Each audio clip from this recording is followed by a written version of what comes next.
Last class, you all learned how to solve a system by graphing and finding the point of intersection. And so today we're going to talk about two more methods that we can use to solve a system, substitution and elimination.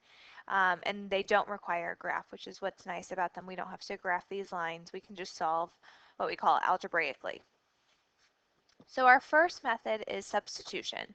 And you guys have done a lot of substitution so far this year, and we're just going to continue with that. So this first equation says y equals 2x. In the second equation, we have 4x minus y equals 2. So because y equals 2x, we can actually take 2x and plug it in for y in the second equation so that it reads 4x minus 2x instead of minus y equals 2. The benefit of that is that now we have all x's in our equation, and so now we can actually solve for x, because 4x minus 2x is 2x, still equals 2. If I divide by both sides by 2, I get x equals 1. We're not finished solving yet, just because this is our x coordinate, but we still need to find our y coordinate. So you can go back to either of your original equations. I'm going to use this top one just because it looks easier. And you can plug in your x value to see what y would be. So using that top equation, y equals 2 times x, we already found out that x equals 1, so y equals 2. So our solution here, x, y coordinate, is going to be 1, 2. And just like we talked about last class, you can actually check your work by plugging in x equals 1 and y equals 2 to both your equations, and it should be a true statement. Taking a look at B, we actually have to do a little bit more work just because neither of these equations read x equals or y equals. And so when you look for a variable to solve for, look for one that doesn't have a coefficient.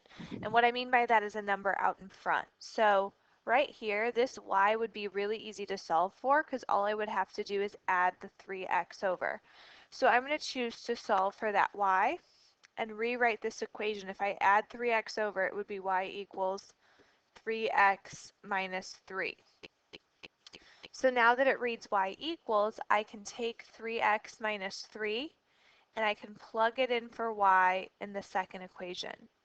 So then the second equation would read 6x minus 2 instead of y. I'm going to replace it with 3x minus 3 equals negative 8. Then I'm going to solve this equation. So I'm going to distribute the negative 2.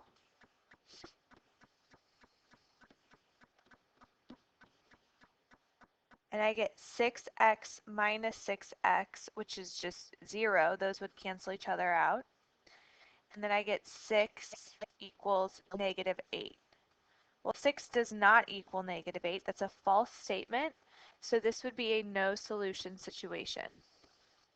So if we were to graph these lines, they would be parallel. They would have the same slope. So going back to some of those same ideas that we've seen previously.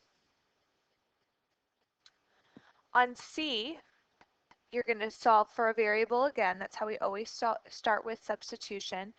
And I'm actually going to choose this bottom equation, and I'm going to add y over, so it reads x equals y plus 3. We're so used to solving for y just because of slope-intercept form, but remember you can also solve for x. So we're going to take y plus 3 and we're going to plug it in for x in the other equation so that that top equation reads 7. And instead of x, we have y plus 3 minus 5y equals 21. And I'm going to solve this, so I'm going to distribute 7y plus 21 minus 5y equals 21. I'm going to combine my like terms, so 7y minus 5y is 2y plus 21 equals 21. I'm going to subtract 21 from both sides, so I get 2y equals 0. This is not no solution because I still have a y.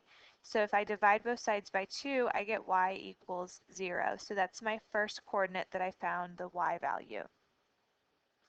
Now I'm going to take the y value and I can plug it back into either of these two equations, or I could even plug it into this equation, which is the one I'm going to choose to find x. So x equals y plus 3. We now know that y is 0, so 0 plus 3 So x equals 3. So our point here, remember to do x, y, would be 3, 0. The point of intersection would be 3, 0. On this last one, just looking for a variable to solve for, I'm going to solve for y in that top equation. So if I subtract 3x, I would get 3x plus 4. And then I would still have to divide by a -1 to get that y by itself. And then I can take 3x minus 4 and plug it in for y in the second equation. So the second equation would read 5x plus 3, plugging in for y would be 3x minus 4 equals 9.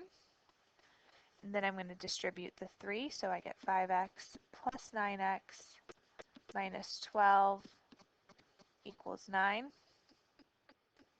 Then I get 14x equals, if I add, so I'm going to add the 12 over as well, equals 21. And if I divide both sides by 14, I get x equals 1.5. And so what's so nice about this method is you can get decimals where we couldn't get that when we were graphing. So it kind of alleviates that issue. We still have to find y, so I'm going to go back to this equation over here on the side where it says y equals 3x minus 4, and I'm going to plug in our x values. So y equals 3. We now know x is 1.5. And so y equals 3 times 1.5 is 4.5 minus 4. So y equals, that would be 0.5. So our x value is 1.5, our y value is 0.5. And again, that's why we have another method other than graphing, just because here we can get those decimals. They're exact, we're not guessing, just because they're not at pretty points, what we called them. Our second method to solve algebraically is using elimination. And so elimination, our goal is to add the two equations together, and when you add them together, we want to create a situation where one of the variables cancels out. So if you look at A, right here, I'm noticing that we have 9y's in both of our equations. And if one of those were negative as opposed to positive, a positive 9y and a negative 9y would add to 0, which is our goal. So what I'm going to do is go ahead and multiply this first equation by -1, and I'm going to write it below. So that would be positive 3x minus 9y equals positive 15. So I multiplied the whole thing by -1. Then I'm going to add these two equations together. So negative 5x plus 3x is negative 2x. The 9y's now cancel out because I multiplied by that -1. And then negative 7 plus 15 is 8. And then I can solve this equation really easily. If I divide both sides by -2, I get x equals -4. So that's my first variable. Then you're going to take this and plug it back into one of your original equations. It doesn't matter which one. I'm just going to use the top one just because it's the top. So I'm going to replace the x with -4 now that I know what that is. And then I'm going to solve. So -3 times -4 is 12. Then I'm going to subtract the 12. And then divide by 9. So when we look at our xy coordinate, it is -4, -3. Again, just reminding you, you can plug that answer back in and see if it's a true statement in both your original equations. So really, we should never be missing target 2, 3, or 4 because you can plug your answer back in and check your work. On B, I noticed that if I looked at the x's, if I multiply this top equation by 2, then I could get a 4x, which would cancel out with the -4x. And so it doesn't matter if you look at x's or y's, it's just whatever comes a little bit more naturally to you in that problem. So if I multiply that first equation by 2, I would get positive 4x minus 2y equals positive 2. Then I'm going to add those together, and like I was trying to do, those x's cancel out. But when I get to the y's, I'm also noticing they cancel out, so we have 0 left on this side. And then over here, the 2's actually cancel out as well. So we're left with 0 equals 0, which unlike B in the first target, is a true statement. So since this is a true statement, this means there are infinite solutions, meaning that these are the same exact line. If we graphed them, they would land on top of each other. All right, onto the back. We have another set of problems. So I'm going to actually look at the y's here because we have negative 6y and negative 12y. And I'm just recognizing if I multiply this first equation by negative 2, then I could get a positive 12y that would cancel out with that negative 12y. So multiplying by negative 2, that would be positive 16x plus 12y equals positive 32. And then I'm going to add these two equations together. 6x plus 16x is 22x. The y's cancel out, and 12 plus 32 is 44. If I divide both sides by 2, I get x equals 2. Take that equation or take that value for x and plug it back into one of your original equations. I'm going to choose the second one. There's no rhyme or reason. So if I plug in a 2, that would be 6 times 2 minus 12y equals 12. And so 6 times 2 is 12 minus 12y equals 12. If I subtract 12 from both sides, I get negative 12y equals 0. Dividing by negative 12, I get y equals 0. So my solution here is 2, 0. For our last one, we're actually going to have to multiply both equations by a value instead of just one equation like we've done in the past few problems. So you can choose to either get rid of x or y. I'm going to choose to get rid of x, and so if I look at the x values, we have 2x and negative 3x. I can get both 2 and 3 to a 6. And I could also get them both to a 12, or what else could I get them both to? An 18. But I'm going to choose 6, which means I would have to multiply this top equation by 3.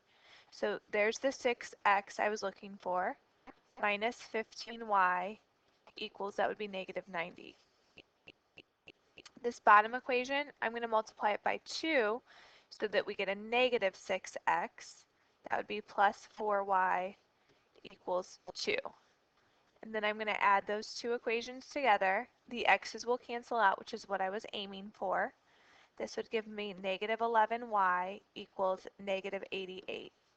So y, if I divide both sides by negative 11, is 8. Now I'm going to plug in y equals 8 to one of our equations. I'm going to choose this bottom one, that original equation. So negative 3x plus 2 times 8 equals 1. 2 times 8 is 16. And then I'm going to subtract 16 from both sides to get negative 15. And then if I divide both sides by negative 3, I get x equals 5. And then writing our solution as an xy coordinate, that would be 5, 8. You guys did all of this in Algebra 1. This is just a refresher on the ways that we can algebraically solve our systems.